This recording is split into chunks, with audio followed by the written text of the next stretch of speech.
Well, hello there, Tampa Bay, and welcome to the Tampa Bay Community Network Sports Talk. I'm your host, Coach Chuck White, and my guest is Mike Kennedy, former head coach of Tampa Catholic boys basketball team. Coach Kennedy also served as the coordinator for the Miami Floridians for the professional basketball team. And we're going to tell you more specifically about that. So I'd just like to get started by saying, Coach Kennedy, welcome to the show. Thank you, Coach. It's always a pleasure having guys of your caliber, and I've been knowing you many, many years.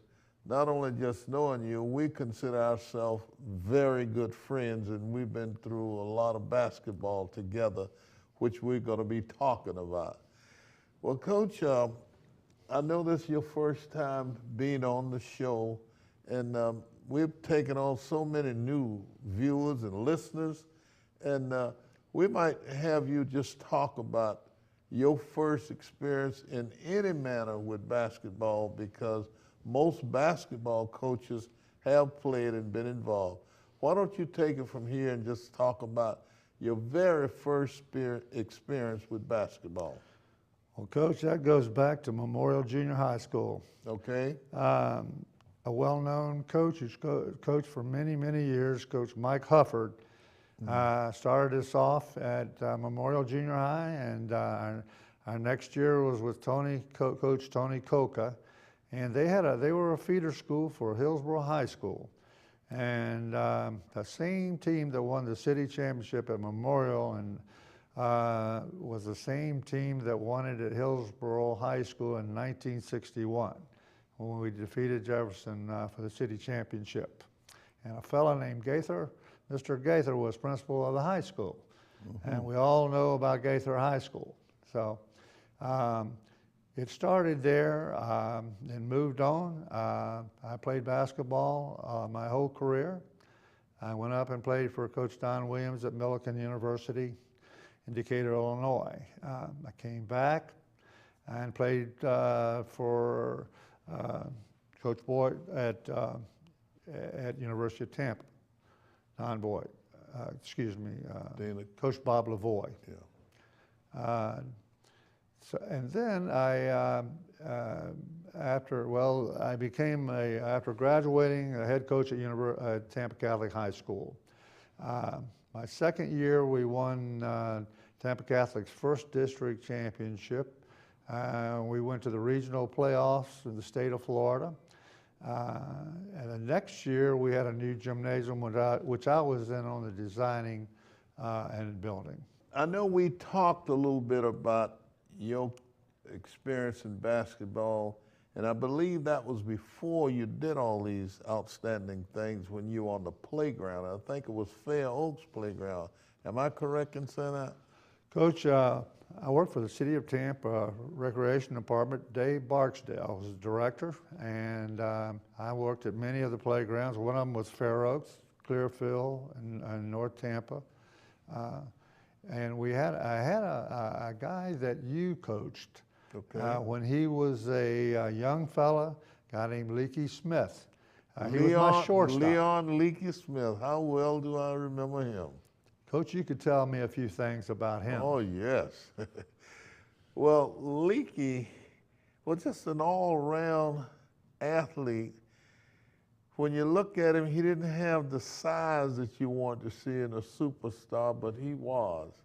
Very small, very fleet of foot, could leap out of the gym. But he was a great baseball player. But he loved basketball because many of his friends were there, and he said he wanted to prove that he was as good a basketball player as he was baseball.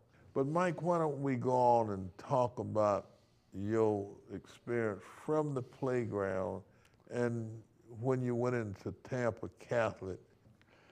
When I was hired at Tampa Catholic, there was a fellow named Lou Piniella that was going to be the basketball coach.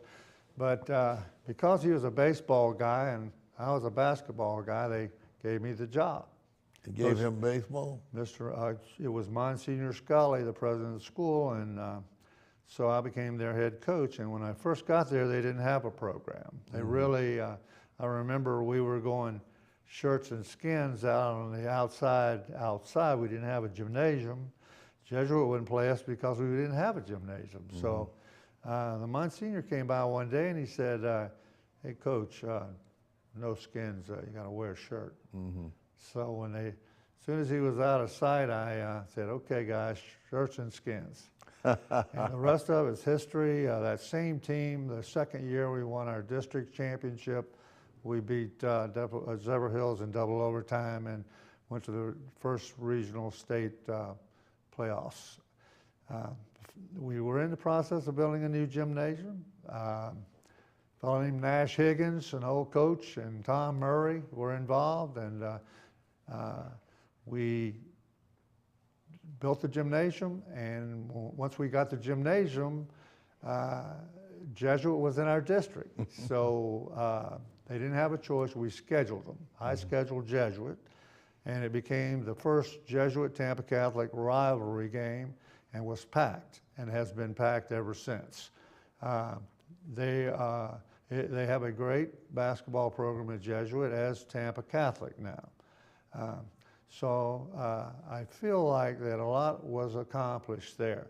A fella named Tony Saladino, baseball guy here in town, was with the recreation department at Forest Hills.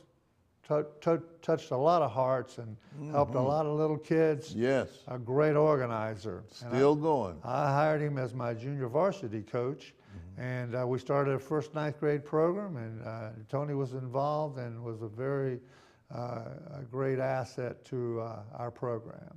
I later left Tampa Catholic, and I became, as a lot of coaches become money motivated and get in the insurance business, I became a ASR, agency service rep. Well, you've had some wonderful experiences then. Tom McEwen wrote an article about you. Was that at that time or later on? I got a call from Dana Kirk, University of Tampa basketball coach. He said, there's a pro basketball team coming to Tampa, and you're the guy to promote the franchise. So that's when I got on a plane and flew to Miami and was hired as the West Coast coordinator of the Floridians. Okay. Miami Floridians had a great basketball team. They didn't draw too well in Miami, I don't think. And they came to Tampa, and they also played in Miami. Correct me if I'm wrong.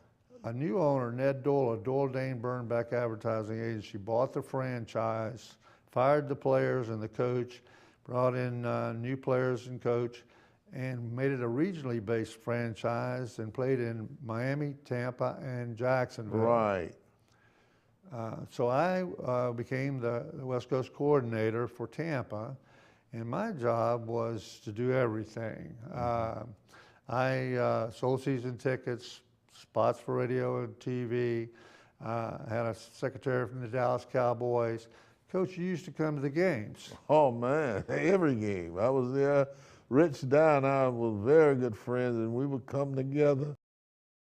And you got us to sit at the table once to sort of help one of the people who were doing the typing the play-by-play as we would tell them the play-by-play.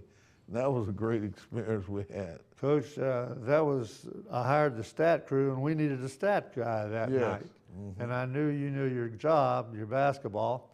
So we made basketball fun for the people in Tampa. We really never had basketball, so to speak, in Tampa, big-time basketball. So we had the professionals here. We had a band in the stands. We had promotions every game.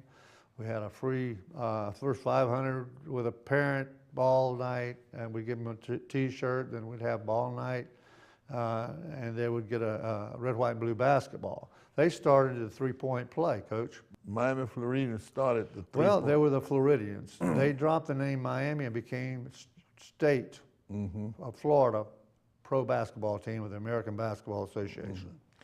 That ball was a unique thing too, wasn't it? Coach, they had the red, white, and blue basketball, Right. and they had the three-point line, which Right. we're familiar with today, which actually changed basketball and made it what it is today. We had a great success here. We really outdrew Miami. Yeah. My thinking was to become a professional general manager with our Tampa's first professional basketball team. And back then, you were one of the guys I remember, along with Victor Noriega and some of these other fellows that are basketball people, love the game, that came in, and we had a rebounders club. And we had a backcourt. We had a rebounders club, and you belonged to it. And we had a backcourt club for kids that were 12 and under. I think our listeners and viewers might like to hear some of the names of the guys who came through, either playing with Miami Floridians or playing with the Virginia Squires or Philadelphia, whatever team. Talk about some of those players. You always kind of put the name out there so you remember a little bit about the time. Julius Erving was one of Dr. J. the best players ever to play the game, and he played for the Virginia Squires. Dan Issel, who played at Kentucky Colonel, Kentucky became drafted by the Kentucky Colonels. Artis Gilmore was one of the players that played for Jacksonville. 7-footer. Big 7-footer, and he signed with the Kentucky Colonels. I actually was in Freedom Hall at a national press conference when Artis signed his contract, and the league just got better. Yes. And the franchises eventually, like the old AFC and the NFC, the ABA and the NBA was eventually going to merge. And I was hoping to see Tampa get its first franchise in the NBA with the ABA, NBA merging. Today, we have the Dallas Mavericks, the Indiana Pacers, the New York Nets. These were all old ABA teams that are now in the NBA. Right. Coach, we could have been Tampa's entry into the NBA. One guy I remember well because this guy was a shooting machine. I mean, Rick Barry. And I believe he was with Virginia Squires or somewhere, but New York Nets. New York Nets, that's right. Rick Barry. Rick Barry is the guy that shot the ball on a free throw underhanded. Underhanded, yeah. In fact, Rick Barry was a great player. Oh, I missed man. a year at Tampa playing against him when he was with Miami, University of Miami. Yes. His Great daddy player. coached him, wasn't it? His daddy was the head coach. His father-in-law. Yes. His father-in-law, he married her daughter. Yes. And now their kids are in the NBA. But professional basketball in Tampa was at its best, and we really had a great experience. We were at the old Curtis Hickson Hall, if you remember. Sure. And those were fun times. We had guys that were a guy named Tom McEwen who gave us great coverage. I was in charge of everything. You were it. I was it. And so I had press conferences and, dealt with guys like Salty Saul and Dick Cripp, Salty Saul Andy Hardy at Channel 13 and Dick Crippen, Channel 10. It was an awesome time. We had a lot of fun. We were very successful in Tampa. You call a guy's name, it was a guy who did so much for football, and I think you and him was going for the same position, and you won out over him, I believe. Bill Markham. Bill Markham was trying to get an NFL franchise. The Floridians was going to hire a guy named Dave Talack, who was Markham's assistant, and he really wasn't a basketball guy. And so Coach Kirk called me and said, "Mike, you're the guy." So I flew down there, and they hired me at that time, and I became the head guy here in Tampa. After Miami Floridians fold or went into a merge with someone, you start promoting teams for the Orlando Magic was coming into being. That was a big thing for us. You had busloads of people that you would coordinate from Tampa all the way to Orlando several occasions. How did that ever get started? Well, you know what? I actually went in business myself, and I had a sports restaurant. And we went over to see Shaq in Orlando. We'd do bus trips, a box lunch, and we would put a package together, and we'd go over and watch the Magic. The Magic played the Lakers, and the head coach of the Lakers is now in Miami. I saw an old coach over there, Frank Lentz. Oh, Big Lentz, yeah.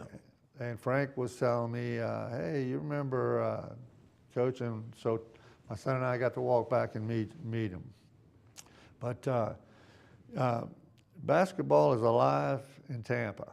And I hope one day we'll see a professional team in Tampa. Well, they've been trying to do that for some time, and I think they're going to eventually get that. The same thing, football. They used to have one game or so in Tampa every year, and then they finally got some of the great sports people was like George Levy and the guy on the vacuum cleaner and all. Do you remember some of those guys? Yes, I do remember them. George and Leonard. George and Leonard, yeah. They owned a trophy business, and they were... Bernie Epstein, I was trying to think. Bernie Epstein was one of the guys. These are people who were great backers of Tampa sports. Like I say, Tom McEwen and the sports guys that really were the promoters and helped bring professional sports to Tampa. They did a lot for it, and a lot of guys came through Tampa that we got a chance to meet because of the Buccaneers being here. But going back to the to the Orlando Magic, there were a lot of people used to come through here from out of town just to catch the bus and be on the bus. And you had a sports club there. And I met guys like Rex Morgan there, I think, from Jacksonville. I was just elated to know these top guys would come through and I would see them. And you placed us in high esteem, putting us, and anytime somebody come, you would bring them over to meet us. Randolph Kansas should get a nod here because he sports writer for the Florida Sentinel Bulletin newspaper, and he still write a civic organization, Another View, with the Sentinel. And you, Randolph Kansas, and I, we had a lot of conversations together. And I think you were with us when he told us about Doug Williams. That's right, Coach. Yeah, you know, you and I go way back. Way back. And we were together one night, you and Randolph and I, and we were talking about football. And back when, and Randolph was the first guy, and Randolph used to be a coach was it Blake? Yes, Blake. Blake High School. In fact, he used to call me for games. Yes. Randolph. And Randolph was a real sports guy, and he said, that's the first time I heard Doug Williams' name. He said, you know, Tampa needs to draft Doug Williams, and the rest of it's been history. You know, I mean, Doug came here and did it all. The same coach who was eventually, he was with the Bucks, he went to Washington, I think, when Doug won that most valuable player in the Super Bowl. He went down to look at Doug. And Doug was playing for Grambling. Doug was a quarterback for Grambling. He was playing in that college bowl game or something. And Randolph, he's always been a guy who could reach back and bring out some names that you may or may not ever heard of. Randolph Kinsey happened to have a son that played at South Carolina. We want to talk Grandson. about him. Yeah. Is his grandson? Torrance Ken. Wasn't he an All-American coach? Yes, sir. He was All-American, all everything. What's he doing these days? He's playing professional basketball overseas. I can't think of the team he's playing with, but he's doing remarkably well. He was a great player. And he told Randolph, said, Granddaddy, since I'm making so much money now and everything, you've done so much to help me get it, I want to do something. What can I do for you? And you know what Randolph told him? He said, son, I tell you, I'm doing fairly well myself. So the best thing you can do for me is keep making the money and put about 2 or 3 million in the bank for yourself and get yourself a nice house and everything. And you don't have to call on me. That's the best thing you can do. And so far, so good. I'm real happy with USF's program. I think they're heading in the right direction now. Yes, football and basketball. Football and basketball. You know, I try to make as many games as I can. Before we close out, say something about the Buccaneers. Well, Coach, that's a favorite subject, the Buccaneers. Yes. You know, I've never missed a Buccaneer game, and I'm proud of that. In fact, I have my family sitting with me. I love the game, and I won't miss them. Well, Mike, it's really been a pleasure to have you here, and we talking some old-time sports, especially basketball. You've been a great basketball man, and you've always given me credit for being a great basketball coach and whatever have you. So, Mike, thank you so much for being here. Thank you, and Coach. We thank you so much for listening. So that's it for the Tampa Bay Community Network Sports Talk. Be with us again on our next show right here at Tampa Bay Community Network.